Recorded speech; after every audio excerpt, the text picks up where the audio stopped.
Welcome back to Joy Recovery Radio, where we're dedicated to helping couples find healing and hope after sexual infidelity and betrayal trauma. We share real stories, practical strategies, and deep insights to support you on both sides of this difficult journey. We truly believe this message can change lives, and you can help us reach more people by engaging with our content. Wherever you listen, on Spotify, Apple Podcasts, or YouTube, please hit that follow or subscribe button. A quick like and a 5-star review also goes a long way, helping others discover our community when they need it most. Let's dive into today's episode. Today, we're going to talk about something that we've talked about before, because it's one of the hardest, most misunderstood, yet most healing practices that a human being, whether you're in the program or not, that you could ever experience, that you could ever offer, and that is forgiveness. So a lot of you may be wondering, why do we keep talking about forgiveness? Because number one, it's so transformational. Number two, it's so difficult. So before we dive into today's study on forgiveness, I'd like to share from my heart for a moment. I have been particularly apprehensive about this devotional because I feel like I'm in a precarious position. Here I am leading a devotional on forgiveness, while at the same time, I am someone who has betrayed my partner. And so I know the weight of betrayal. I know that it's not just theory, but it's a lived reality, and it's raw. For me, being the person who has caused such deep pain in another human, a human that I love and care about. So I know that we have betrayed partners that listen to this content. And so especially to them, I want to be very clear. I am not dismissing the pain of those who have been betrayed. And in fact, I am not going to suggest that you bypass your anger or that you rush into even considering forgiveness of your partner prematurely. In fact, I would go on to say that anger is a healthy response to betrayal. God himself is angry at infidelity. So his righteous anger may very well be flowing through you. Your anger at the unfaithfulness shows that you care. If you weren't angry, we would question whether you care or not. You're angry because the boundaries of your heart and the relationship agreement that you thought you had has been violated. So your anger is valid. However, there is a truth that I want to offer today. And this isn't my opinion. This is how I understand Scripture to teach about forgiveness. Holding on to unforgiveness, no matter who you are, for any human, in regards to any offense, holding on to that unforgiveness and letting it fester will end up hurting you more than the original offense ever could. It will keep you stuck. It'll keep you trapped. And I don't care if it's a pain that was inflicted upon you in your childhood or it was last week. When it remains inside of us and we refuse to forgive, then we're unable to move forward in life. And we're unable to move forward in our own healing. So that's the work we're exploring today.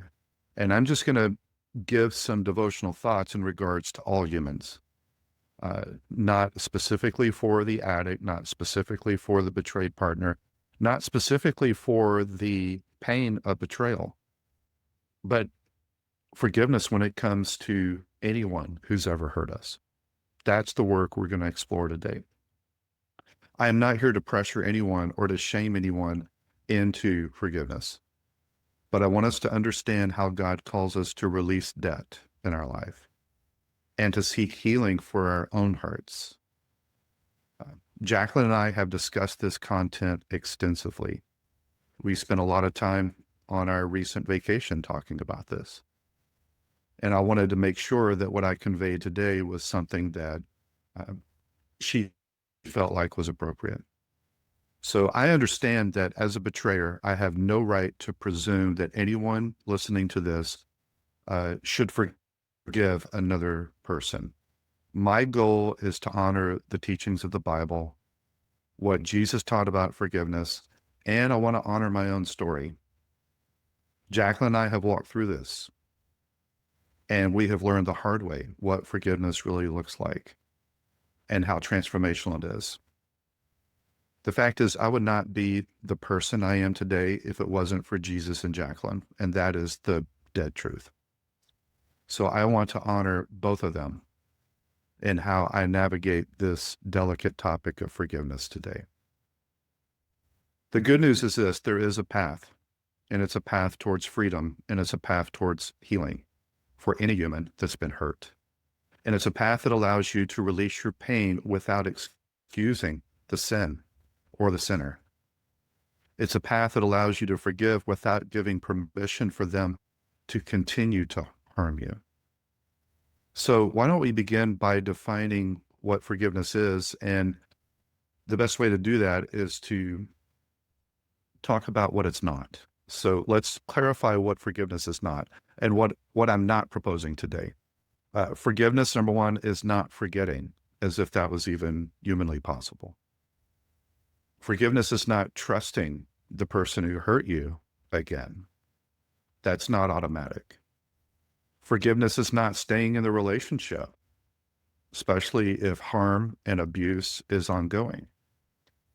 And forgiveness is not allowing the offender to continue to hurt you.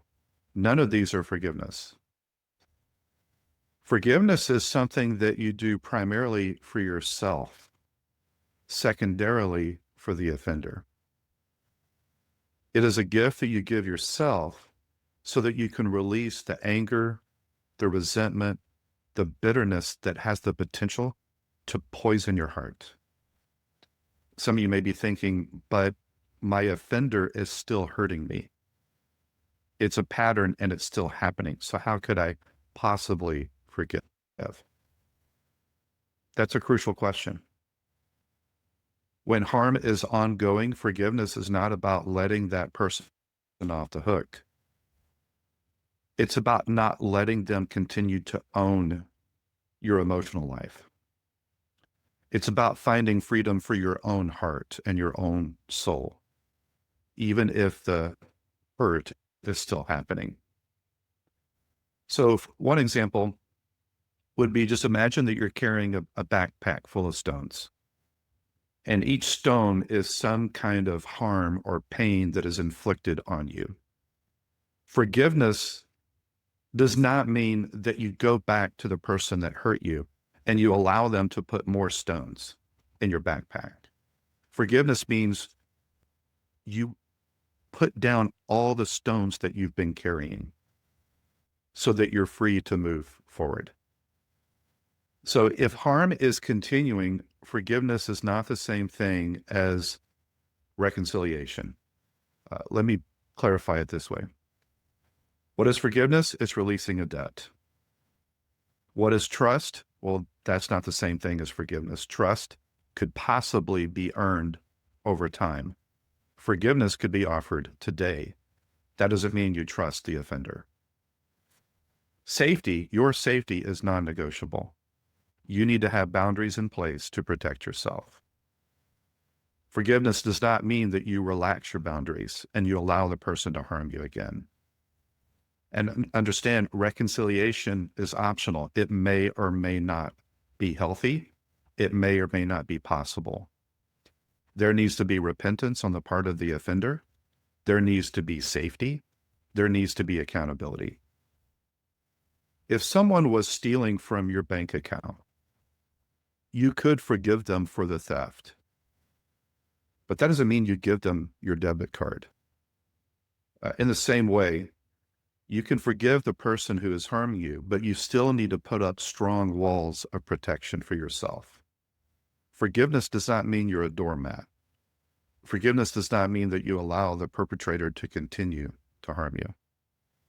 Forgiveness, when there's ongoing harm, is about protecting your heart from being poisoned by bitterness even while you protect yourself from further abuse or harm.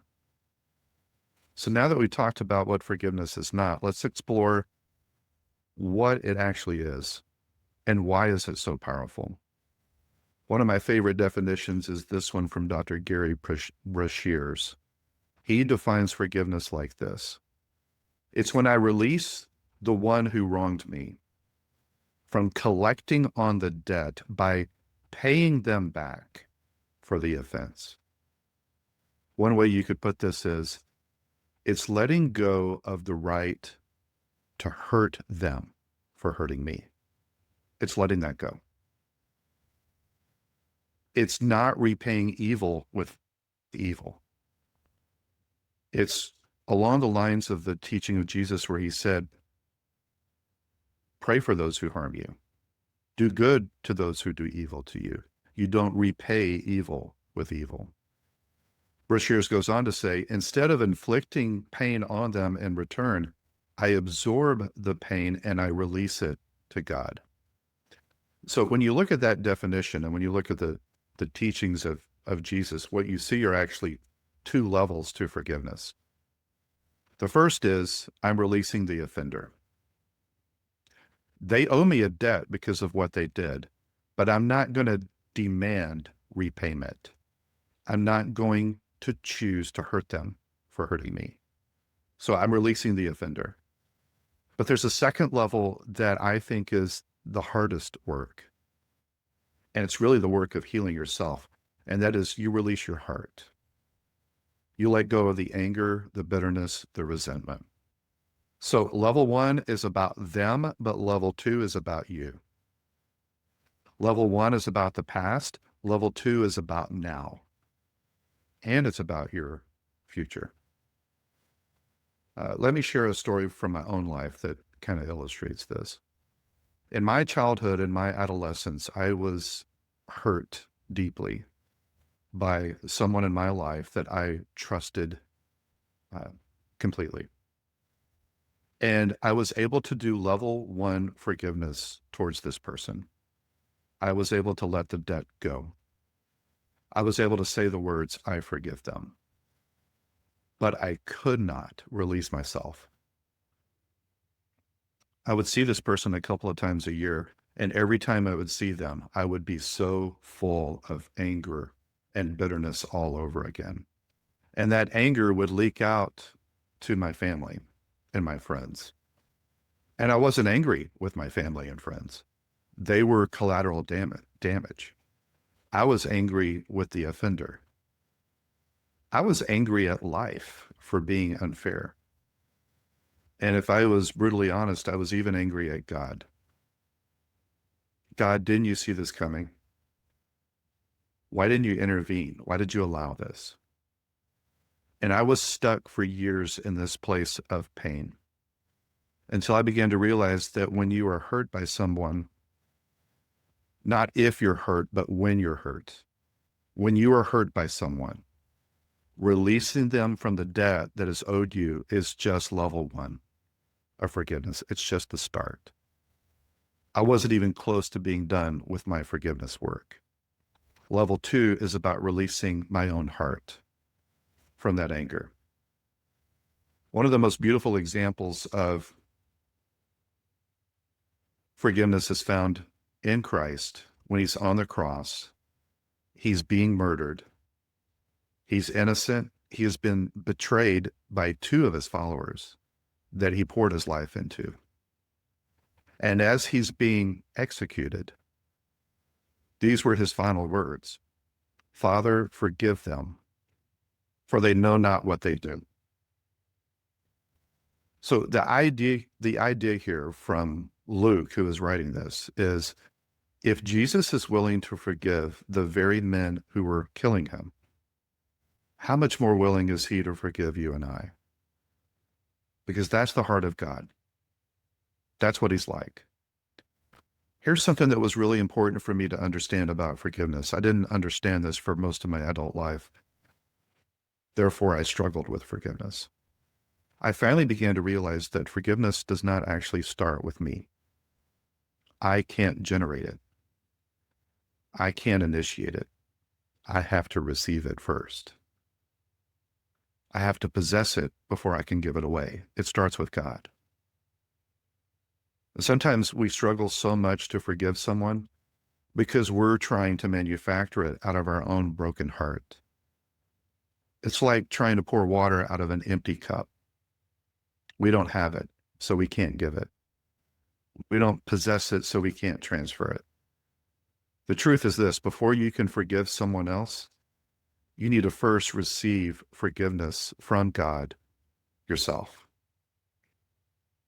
And if you're like me in my own struggle that I had, maybe you've asked yourself, how could I possibly forgive myself? Because if you think about it, the reason I say that forgiveness is one of the hardest things that are part of betrayal recovery is here what the betrayed partner is having to wrestle with is to consider possibly forgiving someone for the worst offense that they may have ever experienced in their life, the greatest pain, the most severe injury that anyone has ever inflicted on them. This is difficult work. And what we men, we that were the betrayers, what we often struggle with is, how do I possibly forgive myself for what, for most of us, is the worst thing we've ever done? And the answer is this: you can't. You can't forgive the other person. You can't forgive yourself, not on your own. You actually have to receive God's forgiveness first. And once you experience that, which is called grace, because it's unmerited, it's undeserved, and it's unearned. It's a gift from God. Once you feel that reality, you actually experience that forgiveness that God gives you, then you can actually have something to give away to yourself and to others.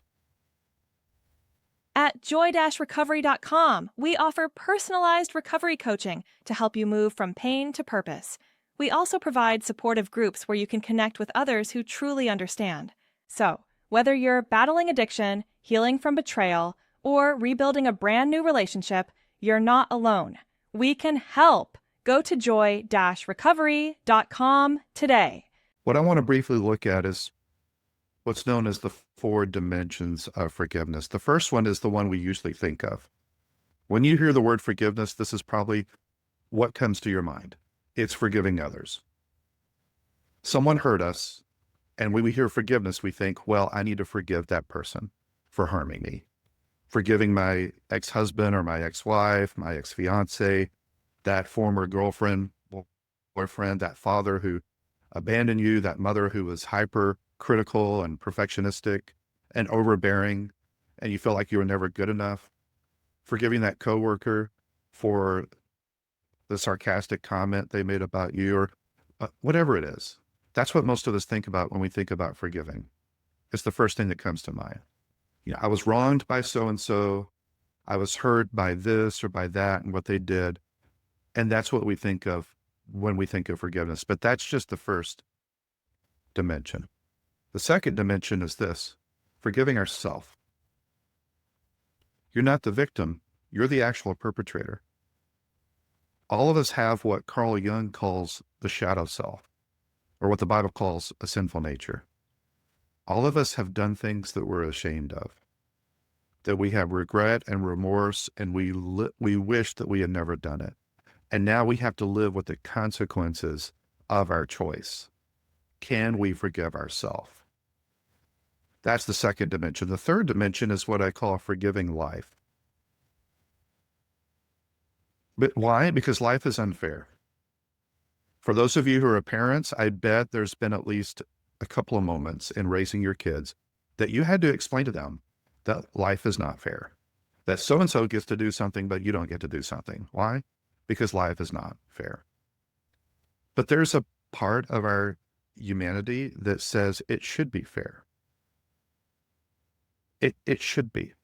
Why do they have a healthy body and I have this sickness? Why were they born into the picture perfect family and I'm in a dysfunctional family? I don't even know who my dad is. Why did they grow up in wealth and they got to go to the best college and they're lazy? And here I am working hard and I've got intellect and I can't get a break. So forgiving life for being unfair. The final dimension, and this one is, I cringe just to say this one out loud, but let's be real. Sometimes we have unforgiveness towards God for not intervening in our life the way we think he should have. He didn't do the job of running the universe the way we would have done it. And so we have legitimate questions. God, how did you not see this coming?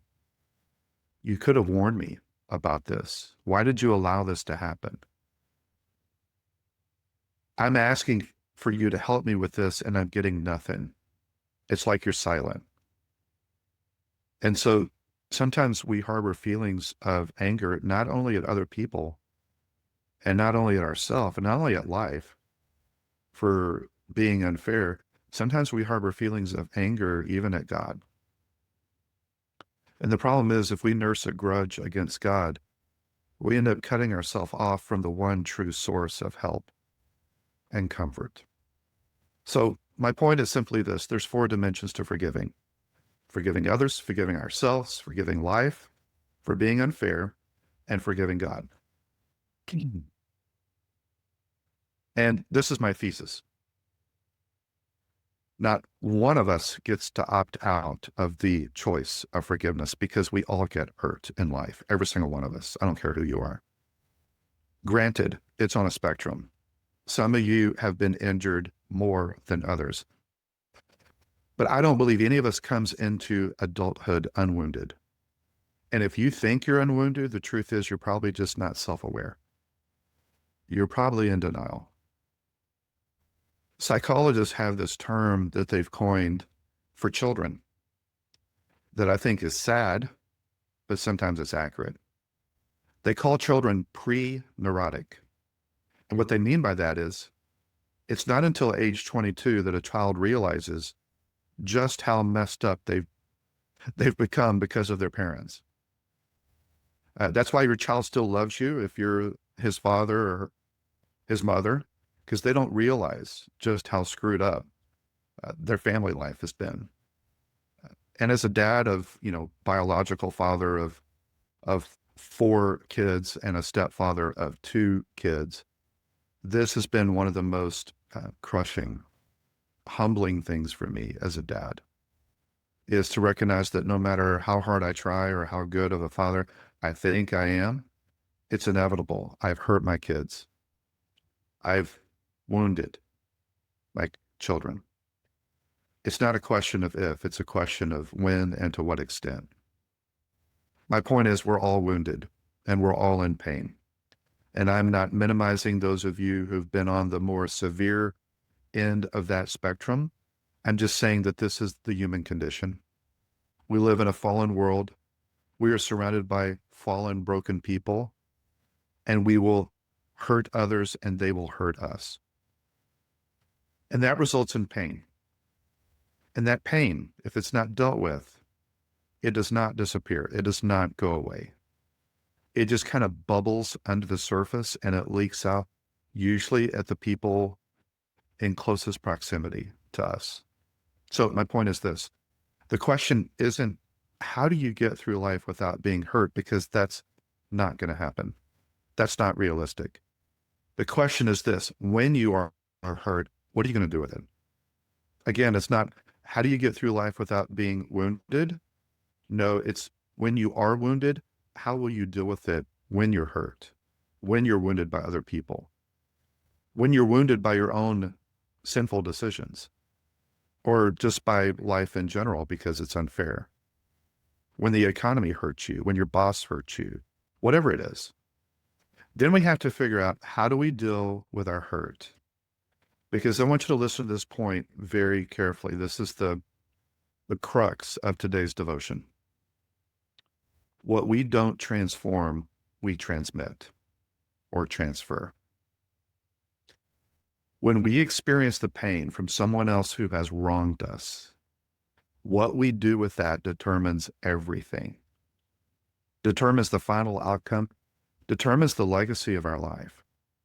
And if we don't transform that pain, we will transmit and transfer that pain. One analogy that you could use to kind of a metaphor to imagine this is a water purifier. When you pour water into that purifier, it holds on to the poisons and the toxins and the bacteria and all the elements that are undesirable. It holds on to it. And what it distributes is only pure water that could provide nourishment to others. That's what we want to do with our pain. When we offer forgiveness, level 2 forgiveness, and we don't hold that bitterness and that anger inside our hearts, we are absorbing the pain from that wrong that was done to us, and we are releasing it to God. And what we offer to others, including the offender, is not evil for evil, but good for evil. Let me make this personal. 5 years ago was discovery for Jacqueline and I. We were both faced with one of the most difficult seasons of our life, and that included what was she going to do with the pain that I inflicted on her? And for me, what was I going to do with facing the truth of who I was and what I did, my shadow? Was I going to integrate that into my life, or was I going to detach and be in denial and refuse to look at the truth at what I did? One of the things that, as Jacqueline was wrestling with forgiveness, one of the things that she said to me that I'll never forget, she said, we have to find purpose behind this pain. I cannot go through this for nothing. By God's grace, she did end up forgiving me. By God's grace, I did end up forgiving myself. And it doesn't mean that I was absolved or she was absolved from the consequences of my sin. But it did mean that God was able to carry my shame and renew my identity and restore our relationship. But our theme verse during that season was Isaiah 61:3, that basically says, to those who mourn, I will give beauty for ashes. And ashes was what we felt like we had. Just scorched earth. I had destroyed everything with my deception, betrayal, infidelity, and sin. And what Jacqueline wanted to see come out of this, and I have to give her and God 100% of the credit for this. She wanted to see something beautiful come out of this. She wanted to see purpose, meaning, somehow grow from this.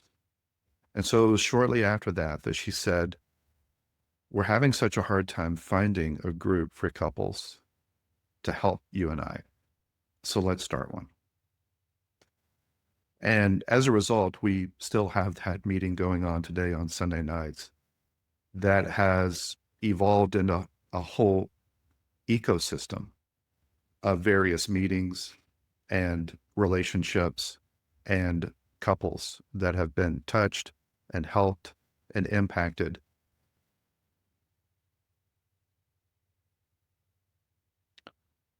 because of an act of forgiveness from one person who asked God to please bring beauty from these ashes. She took the pain that she experienced from my deception, and she did not transmit it back to me. She went to level 2 forgiveness. She let it out of her heart. And instead of transmitting it, she wanted to transform it. Many of us are connected today because she chose forgiveness and she chose to transform. And I am forever in debt to her. But that's what we're talking about. The power of forgiveness. I'm older than many of you on the meeting live today. And there's something I've learned as I've aged. And my temptation, my primary temptation has changed. as I get older. And I think this is common for most humans. In my youth, the temptation was lust. And I'm not suggesting that that power is not still there. I could go back to objectifying women very easily. That temptation is still there. But I don't see it as the primary temptation in my life right now. The primary temptation that I experience is anger, resentment, bitterness, unforgiveness. Because the older you live, the more you realize all the ways that you've been hurt and all the ways that you've hurt other people. So I think the major spiritual task of the second half of our lives in particular is to forgive others and to forgive ourselves. Here's the paradigm. Those who have hurt us, those who have failed us, we offer forgiveness for our own hearts, for our own benefit, for our own well-being. We forgive life for not being fair. We forgive ourselves for our own shortcomings. We forgive God for seemingly being so indifferent or distant to our wounds. And we need to experience this forgiveness and offer this forgiveness before we die. Because ultimately, there's only one moral imperative. None of us want to die an angry, bitter person. We want to die with a warm, soft heart. When you come to the end of your life, people see who you actually are, the person that you've been becoming this whole time. When everything is stripped away, you're only left with two things at the end: your character and your relationships. When I look at people that are in advanced years, I usually see some of the most beautiful people that I've ever met in my life that are full of peace and love, and they're enjoying life. Or I see some of the most bitter people I've ever met in my life that are the culmination of a long trajectory of unforgiveness and bitterness. I want to close with a story that captures the very heart of forgiveness. Nelson Mandela spent 27 years in prison under apartheid in South Africa. He was beaten, humiliated, and treated as less than human. When he was finally released, a journalist asked him how he felt walking out of the gates of Robben Island. And this is what he said, quote, "As I walked out the door that would lead to my freedom, I knew if I didn't leave my bitterness and hatred behind, I would still be in prison." He had every right to hold on to resentment. 27 years of his life was robbed. He had every right to demand payback. And yet he chose forgiveness. And he didn't choose it for the sake of his oppressors. He chose forgiveness for his own sake, for his own freedom. Some of us today are still behind bars. Not bars of a prison like Mandela, but bars of bitterness, resentment, or self-hatred, refusing to forgive yourself, or anger. The harm has already been done by your perpetrator. But if you keep carrying the weight, you're the one who stays imprisoned. Forgiveness is how you walk out of that gate. Forgiveness is how you step into freedom. Forgiveness is how you say, I will not let what happened to me or what I did to others be the prison that defines the rest of my life. For me, as the betrayer, that primarily meant forgiving myself, trusting that God had already offered forgiveness for me. For Jacqueline, it meant releasing the debt that I owed her and not allowing bitterness to infect her soul, and turning pain into purpose, not transmitting the pain, but transforming the pain into something beautiful today. Jacqueline chose freedom. Mandela chose freedom. And today that same is available for you. The only question is this: will you leave resentment at the door, or will you carry it with you into tomorrow? I want to end with just some reflective questions for you to consider. Number one, what specific resentments am I holding on to today? Number two, what does it look like to release the debt in my current situation? Number three, how can I protect myself from ongoing harm from my oppressor while I forgive them? Number four, in what ways can I use my pain to help others? And finally, how have I struggled with forgiving myself, or forgiving life for being unfair, or forgiving God for not being God the way I would have wished? That wraps up another episode of Joy Recovery Radio. We hope our conversation today brought you clarity, comfort, or a new perspective on your journey. Remember, healing is possible and you don't have to walk this path alone. To learn more about how we can support you, visit us at joy-recovery.com. There, you'll find information about our individual and couples coaching practice, designed to provide tailored support for both addicts and betrayed partners. You can also explore our various online groups, offering safe and confidential spaces for connection, shared experience, and growth. Thank you for joining us today. Until next time, choose joy.